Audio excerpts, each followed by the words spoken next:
What's up, everyone? Hi. My name is... I don't know why I'm saying that. You know what my name is.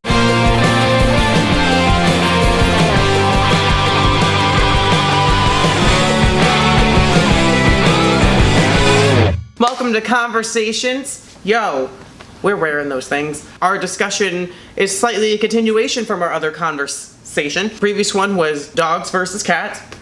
So today's, we're gonna be talking about pet names. And not pet names like Googly Bear and Schmoopsy Poo. Not those pet names, like actual animal pet names. We got into a recent discussion about what they should be, so we're going to bring that to you, the internet. Yeah.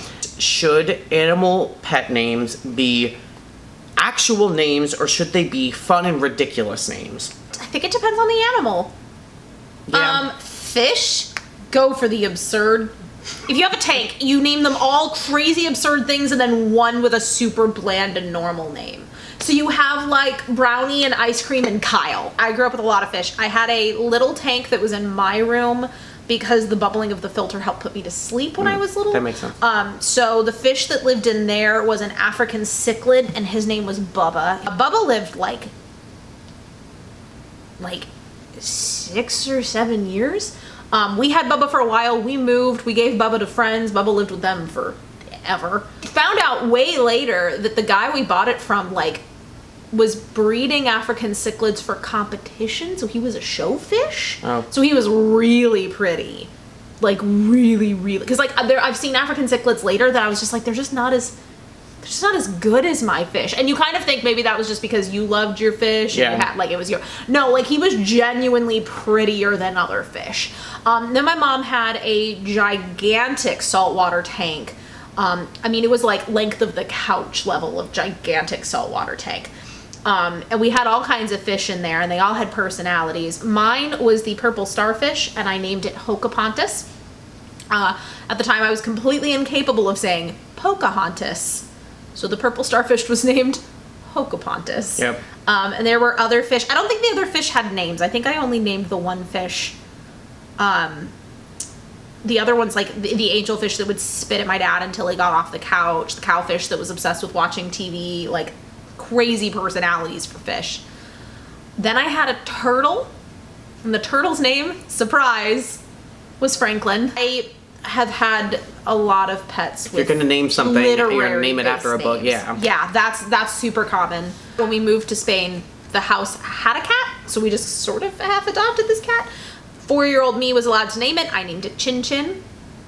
I'm not proud of that, but that cat's name was Chin Chin. The cat I rescued was named Pfeffer. The cat was named before I got the cat. I don't think that I ever had the option of actually naming a pet. Growing up, we cycled through multiple dogs. We had Sasha, Tucker, Irving. None of those were my names that I have picked. Sasha was okay, but I can't help but think of the line in Chicago. And Irving. Yeah. Most of the names of my pets have been normal names. Then we got Hershey, who was almost named Doobie Scoo, because he was opposite Scooby-Doo colors, and that name did not stick. Scoo! Thank goodness. That I'm was still laughing real at bad. Doobie Scoo. We had Gizmo, who was a Pomeranian. Not a pomegranate. Not a pomegranate. Rocky, and not Bullwinkle. Sparky. My previous roommate had a Cocker Spaniel named Watney, named after the character in The Martian. People either tend to name their dogs really, really Tucker and Irving, or go completely extreme, Cotton Candy, and it's that's not... So when we named Lucy, we knew we were getting her from this particular litter. And so that they didn't have names attached before people brought them home and named them, they gave them each a colored collar. That makes So sense. it was green male and blue female, and they were all like that. So we went over and got the chance to play with the entire litter because we hadn't picked which one was going to come home at that point. So we wanted to get a sense of their personalities. So what Yeah. my sister and I did, there were 9 in the litter. What my sister and I did was we named every single one of them, and then whichever one came home, the name was already picked. We knew we were getting a female, but we went ahead and named the male dogs anyway, because I don't remember all 9 of the names, but I know that the green boy was Kermit. Blue female was Saphira. Lucy was the littlest. She didn't have a collar. We went to see the dogs right after we had seen Prince Caspian. because that was in theaters at that point. Both my sister and I had read Chronicles of Narnia and enjoyed it, so we named her. So her name was Lucy. We were playing with all of the puppies, and all of the puppies were running around and jumping. Lucy climbed in my sister's lap and fell asleep. Oh. And we said that's Makes sense. who's coming home. She was the littlest of the litter, or second littlest. She was on the small end. But yeah, ours were almost all character based. We picked a book or film. And I feel like characters. that makes the most sense because they're not only like meaningful names, they're character names, they're also not like bland or way out there names. Yeah. So I have two friends and they have two dogs, and one of them is named Primrose, Hunger Games, and the other one is Oliver. And I don't know if the wife in this pairing knows that it's named after Oliver Twist and Oliver and Company, because the dog kind of looks like Oliver but Oliver's a cat. This girl also had a dog named Chloe. Full name was Clarence.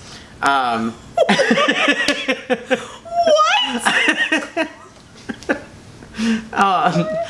pretty sure it was only used when she was in trouble. I have always said that I want to get a black cat and name it Bagheera, and then you call it Baggy. Oh, no. That's what they say in the movie. Do they? Yeah. Like once in a while, it's Well, mostly Baloo. Let's that says start it, by but- saying I don't really care for The Jungle Book. That's a whole nother discussion to happen But later. Bagheera is I love voiced by Bagheera. Sebastian Cabot, and he's just wonderful. I like pet names after characters, whether they are a human character or a non-human character. Some names are like definitely only work for one type of animal. Like there are some things that are only a cat name. There are some things that are only a dog name. A lot of people name cats after flowers. Maybe that's just my family.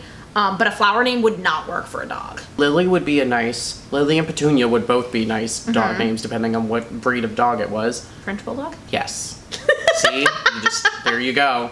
So I think the consensus that we have after this entire talk is if you're going to pick a name for your animal, pick it based on the animal it is. Yep. Pick it based on its characteristics and its personality, because those are two very important things. Yes. Don't get set on a name. Don't spend your entire life being like, I'm gonna name a cat this when I grow Yeah. up, and then give it to a cat that just isn't their name. Like, Yeah. It just doesn't fit. If you find a literary character that you are interested in, but also don't want to use that name on a child, I think that's going to be the way to go with. Thanks for watching. What are your opinions on this topic? Comment. What are your pets' names? Yeah, comment your weird pet names below, or any pet names. Like this video, share this video, subscribe to this channel, see all the fun videos that we have every day, and then hit that ding-a-ling button down at the bottom so you can get notified every time we have a new video up. Yeah. Yeah. Follow us on Facebook. Follow us on Instagram. Yeah. That I'm not keeping up. Bye. See you later.